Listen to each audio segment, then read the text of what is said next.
কখনো দুজনকে ভুলে যাবেন না। যে মানুষটি প্রতিটি কষ্টে আপনার পাশে ছিলেন তিনি আপনার মা। যে ব্যক্তি সব হারিয়েছেন শুধু আপনাকে জেতাতে তিনি আপনার বাবা। যখন কেউ আপনাকে বিশ্বাস করবে না তখনও আপনার মা আপনাকে সমর্থন করবেন। আপনার নির্বোধ অহংকে ভেঙে ফেলুন, দ্রুত ক্ষমা করুন, ধীরে ধীরে বিশ্বাস করুন, উচ্চস্বরে হাসুন এবং এমন কিছু এড়িয়ে যাবেন না যা আপনাকে হাসায়। প্রতিটি মেয়ে তার স্বামীর কাছে রানী নাও হতে পারে, কিন্তু সে সবসময় তার বাবার কাছে রাজকন্যা। সম্মান আমাদের ব্যক্তিত্বের সবচেয়ে গুরুত্বপূর্ণ উপাদান। এটি একটি বিনিয়োগের মতো।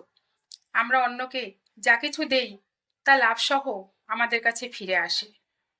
জাল মানুষ অন্য সবার সম্পর্কে গসিপ করে। সত্যিকারের মানুষ তাদের নিজেদের কাজে ব্যস্ত থাকে।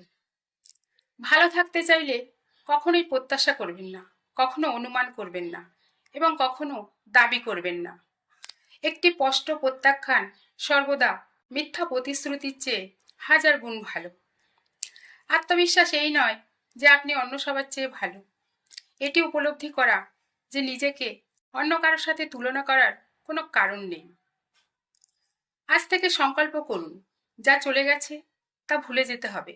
আপনার কাছে যা আছে তার প্রশংসা করতে হবে এবং পরবর্তীতে যা আসছে তার জন্য অপেক্ষা করতে হবে। মাকে কেউ প্রতিস্থাপন করতে পারবে না। তিনি আপনার জন্য যা করেন তার অর্ধেকটা কেউ করতে পারেন না। তিনি যেখানেই থাকুক না কেন, স্বর্গে বা পৃথিবীতে, মায়ের ভালোবাসার মতো কিছুই নেই।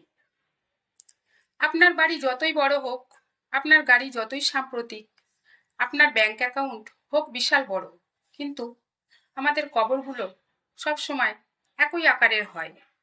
হাসি সবচেয়ে ভালো ওষুধ, কিন্তু অকারণে হাসলে ওষুধ লাগবে। তালা কখনোই চাবি ছাড়া তৈরি হয় না। একইভাবে ঈশ্বর কখনো সমাধান ছাড়া সমস্যা দেন না, শুধু প্রয়োজন তাদের তালা খোলার। 4টি বিষয় লজ্জিত হবেন না: পুরনো কাপড়, দরিদ্র বন্ধু, বুড়ো মা বাবা, সরল জীবনযাপন। সবারই সমস্যা আছে। আপনি কখনোই জানেন না মানুষ কিসের মধ্য দিয়ে যাচ্ছে। তাই অন্যদের বিচার, সমালোচনা বা উপহাস করা শুরু করার আগে মনে রাখবেন প্রত্যেকে তাদের নিজের যুদ্ধ করছে। পরিবর্তন প্রথমে কঠিন, মাঝখানে আগোছালো এবং শেষে চমৎকার। কোনো পরিবার নিখুঁত নয়। আমরা তর্ক করি, আমরা লড়াই করি, এমনকি মাঝে মাঝে একে অপরের সাথে কথা বলা বন্ধ করি, কিন্তু শেষ পর্যন্ত পরিবারই সব।